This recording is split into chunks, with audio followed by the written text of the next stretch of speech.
Hello and welcome to Support Life, a program focusing on social issues from a life-affirming perspective. I'm John Hendriks, and today my guest is Alexandra Ryan, a school teacher and a pro-life activist.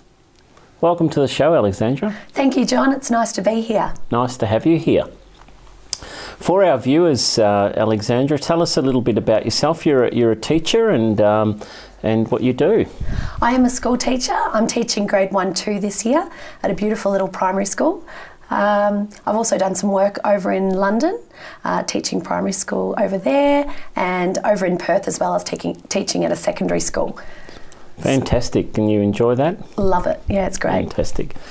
For our viewers, we would like you to perhaps just tell us a little bit about how you got involved with pro-life. I believe it started for you around year 12, is that right?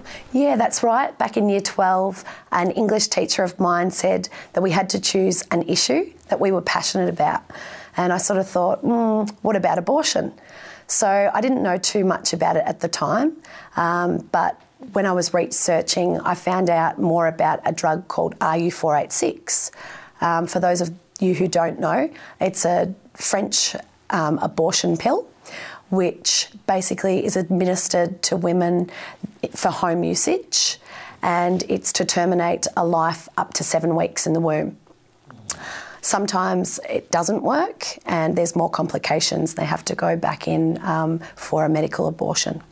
It was during this research that I found how devastating it was. 15 women had actually died around the world from countries such as America, Canada, Sweden and Britain. So yeah, it was just really devastating, and I remember just thinking, wow, thank goodness that this pill isn't legal in Australia, because it was quite dangerous for women. Yeah. So this was so you first became aware of this in a year 12 assignment, I guess, and so that was about 10 odd years ago for you. About 10 years ago. Okay. Yeah, I'm 29 now. Time flies. Yes, it does.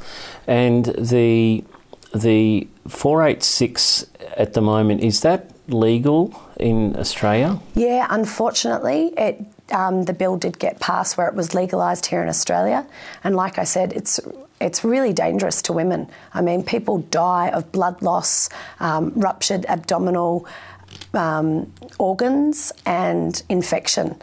So we had our first death here in Australia back in 2010.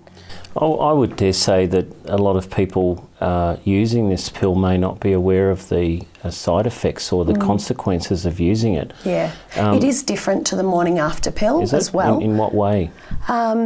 To be honest, it's just a more harsh sort of chemical to the body, and again, every human is different, so we don't know how it's going to react to that person. So yeah. And the 486 is meant to terminate after conception has already occurred. Is that correct? That's correct. Yeah. And for me, I suppose, yeah, abortion is a human right issue. So, you know, it doesn't really matter what stage of development a person is in, whether it be a fetus, an infant, a toddler, a child, or an elderly citizen. I mean, we're all growing and changing. We're all developing. So a human is a human, regardless of what stage of development it's in. You think of, an elderly sort of person with bushy eyebrows or a big nose. And the reason why they've got that is because cells are developing until the day we die. So we're all equal. It doesn't matter at what stage we're in. Absolutely. And your general beliefs obviously are about women's rights. Generally, you believe Absolutely. that and getting the best out of their life and understanding that. Yeah, for sure. Perhaps for some of our viewers who may not know much about this particular topic at all, maybe we could just tell them a little bit more about it. Yeah, look, I suppose I got involved, like I said, back in year 12. When they decided that they wanted to legalise this, I just thought, no way, this can't be the answer. Women deserve better than abortion. And like I said, I am very big for women's rights. And I suppose from then, it started small with me. I decided that I wanted to get involved with organisations that would stop abortion from happening and the RU486 pill from coming about. So I got in touch with some organisations such as Pro-Life Victoria, Right to Life Australia and the Respect Life Office, which is connected to the Catholic Church. It was there that I started doing some letterbox drops with information regarding RU486 and other abortion-related issues. That then turned into some fundraising dinners to raise awareness of this issue. And then it went into bigger things, such as campaigning and lobbying politicians. One of the campaigns I was fortunate to be involved with was when I flew up to Canberra, and what we did was there was 23 other young women, and we were met by beautiful people from Adelaide and Sydney and Canberra who also helped in this protest. We basically lined the streets to Parliament House in Canberra as John Howard drove through, and we were holding placards of tombstones for all those women around the world who had passed away due to RU486. And we wore pink T-shirts to symbolise the women. Yeah. It's very sad, isn't it? It was very sad. Yeah. It was there that then I made some appointments to speak with politicians and provide them with some more information about this deadly abortion cocktail. And it was a sad day when they did pass that bill and allow that to be legal in Australia. It certainly was.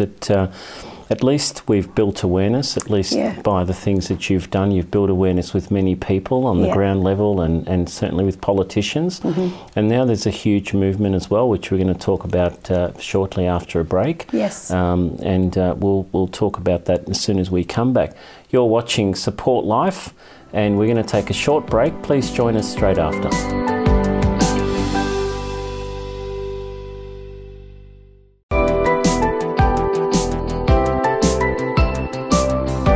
Welcome back to Support Life.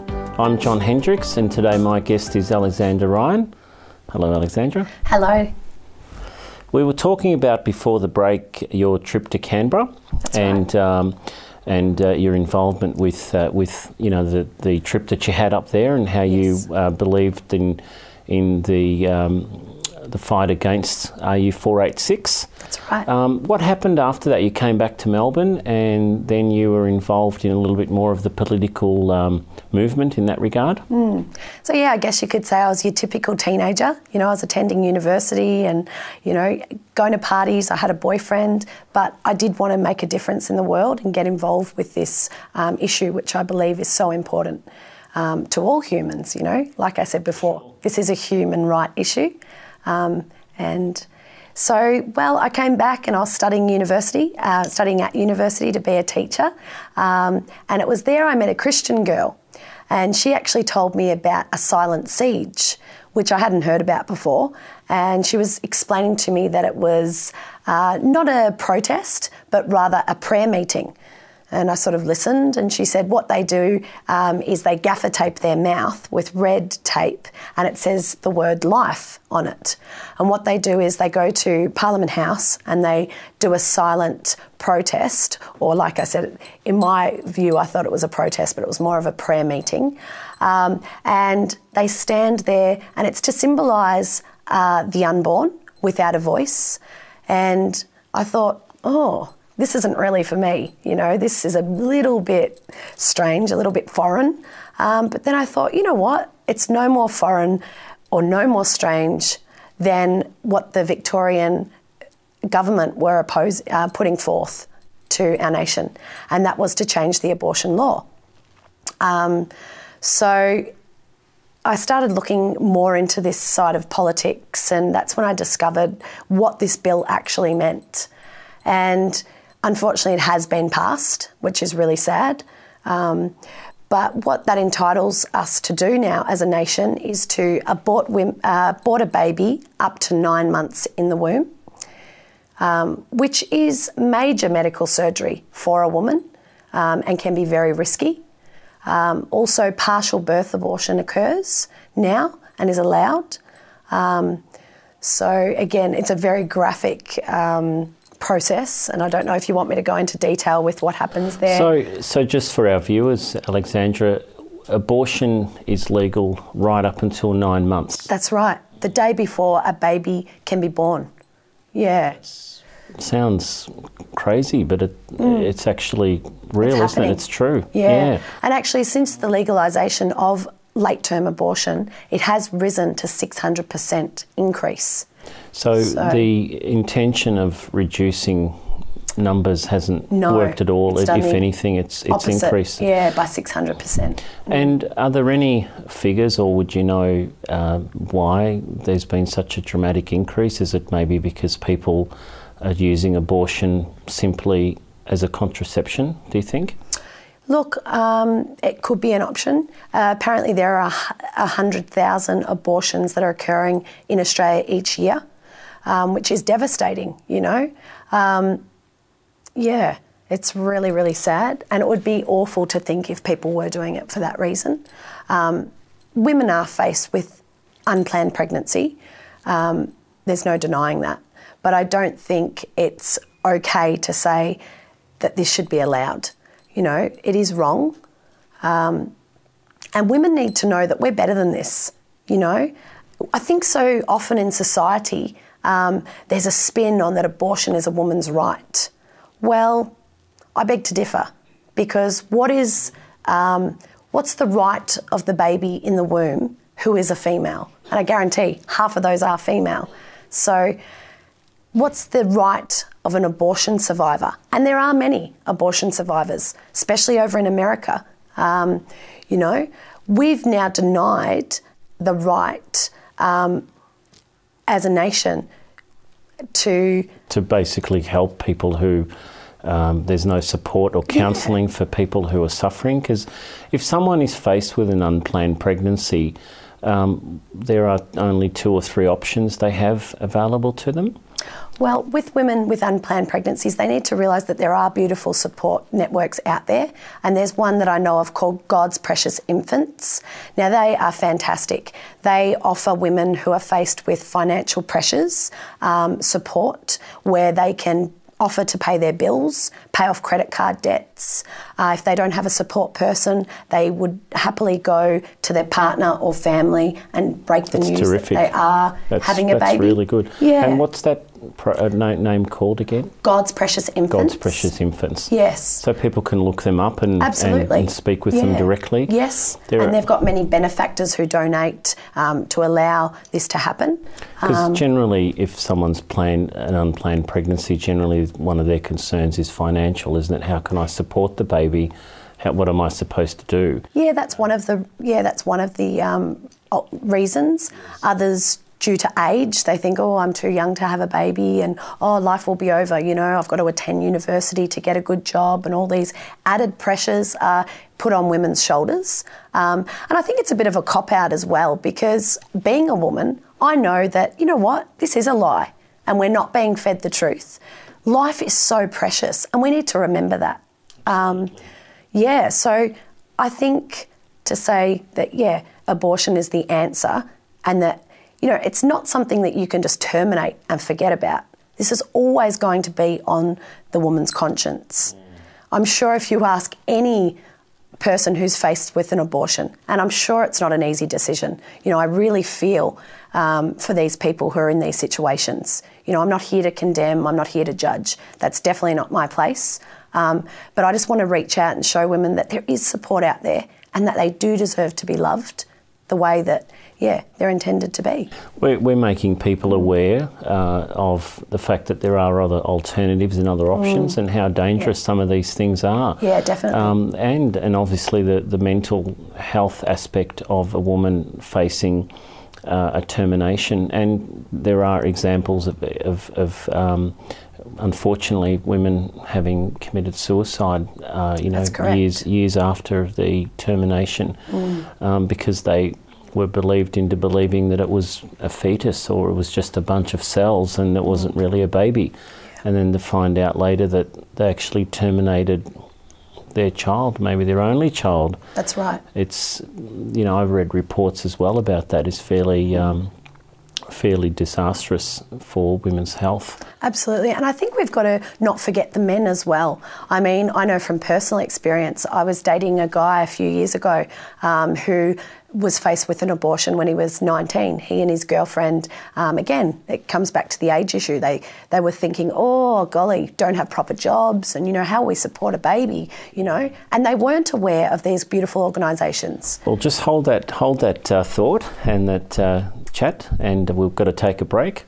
You're watching Support Life. Please join us straight after the break.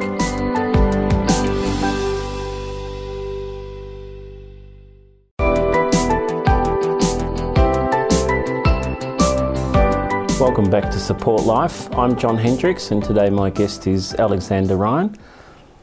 Welcome back. Thank you. Just before the break, we were talking about some experiences and how people can cope with unplanned pregnancies and things like that. I found that very interesting, some of the things you spoke about from a women's perspective. It was terrific.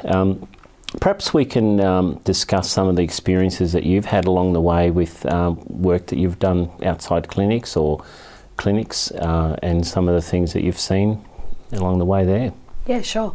Like I said, after we were defeated with that bill, I thought I still need to be doing more.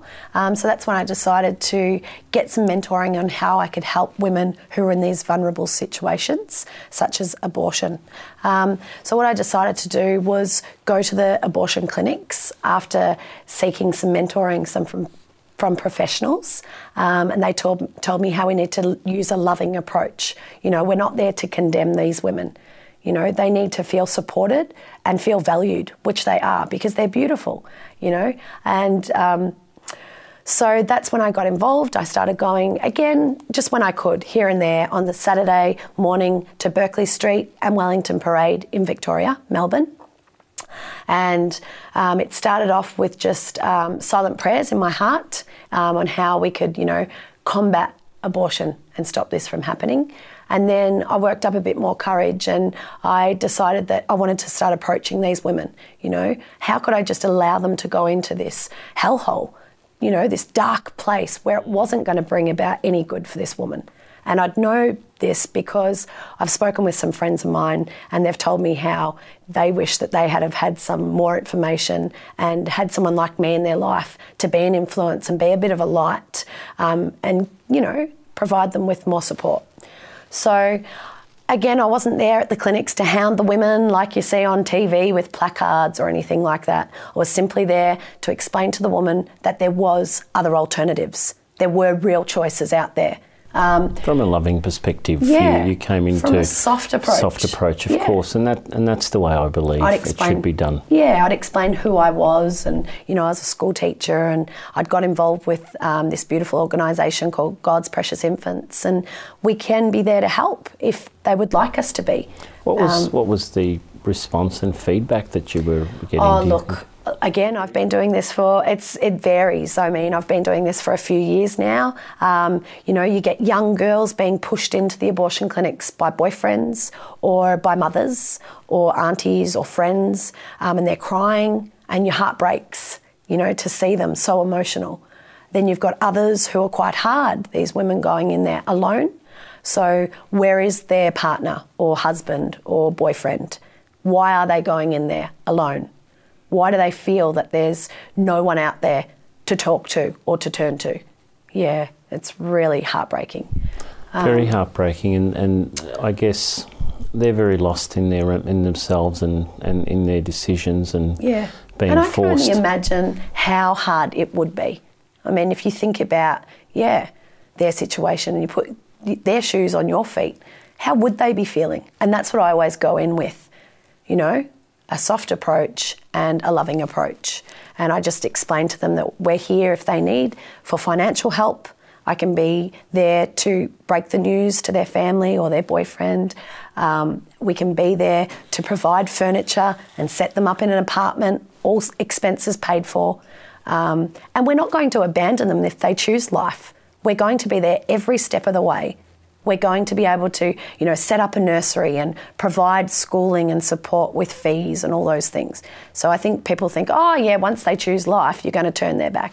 No. That's we're fantastic. For the long haul. Yeah, that's fantastic, Alexandra, to know that, you've done that and been involved and to help people. It's exceptional for you to do that. And recently you had an interesting couple of surprise guests at a life dinner that you guys were at, I believe. Oh yeah, that's right. Yeah, I was attending a life dinner the day before the March for the Babies this year, and we were just listening to a fantastic speaker from the United States of America, and his name was Brian Kempler, and he was just talking about his testimony and how he was originally, he said, not a very upstanding citizen. He spoke about, and I'm sure he wouldn't mind me saying this because he spoke publicly many times when he was in Melbourne. He spoke as of his life about how he was involved with drugs and he was actually unwanted as a baby. His mother wanted to terminate him when he was in the womb. And for some reason, it was a legal abortion clinic and she couldn't find it. So she ended up having him, giving him away for adoption. And then he went to a family, basically, long story short, I don't think he felt very loved maybe, and he ended up turning to drugs. And he said it was a long road of, trying different things, and there he found God through this strange old path. He met some Christian people who told him about God and told him that there was a better way to live. And he's given his life to God, and now he goes out speaking about how precious life is, which is awesome. Yes, I saw him. I saw Brian on the March for the Babies. I saw a photo of him, and I was there, and I saw him sitting down at the front of the line. Oh, okay. And he was putting himself right on the front line. Yeah, so he's obviously very passionate. He was actually slapped by the opposition and pushed down, which was really sad, and even egged, I believe. So that was really sad. But anyway, that night after he told us his testimony, in running the opposition, they call themselves pro-choice. I believe that they're pro-abortion. However, they ran in with their coat hangers and their big sign, and doing their chants about how, it's a woman's right, it's a woman's body. And Brian was just beautiful the way he handled it. He just listened to them, and then he decided to pray for them. And then among that, then he decided to invite them to sit down at the table where they sat and they listened probably to him for about 10 minutes. And he promised that he'd answer any of their questions at the end of the night if they chose to stay and drink wine and have a 3-course meal with us. And they took us up for that offer. And then it was probably about 10 minutes in that they decided to cause a bit more of an uproar, and they were escorted out. So something was on my heart to go out and speak to the women. And in that time, I got to hear their stories, and I got to hear the pain that they were suffering due to abortion. And just their anger in their voice, their tone, their demeanour, I could see that there was pain. There was so much hurt. And I just wished with all my heart I could have done more. You did a lot. You did plenty, and it's been incredible speaking to you. I really appreciate you coming on board to speak to us today, and it's been a real pleasure to have you, and some of the things that you've spoken about have enlightened me, and I'm sure some of our viewers. Yeah. On that note, we'll need to wrap up. You've been watching Support Life. I'm John Hendriks, and I look forward to seeing you again next week.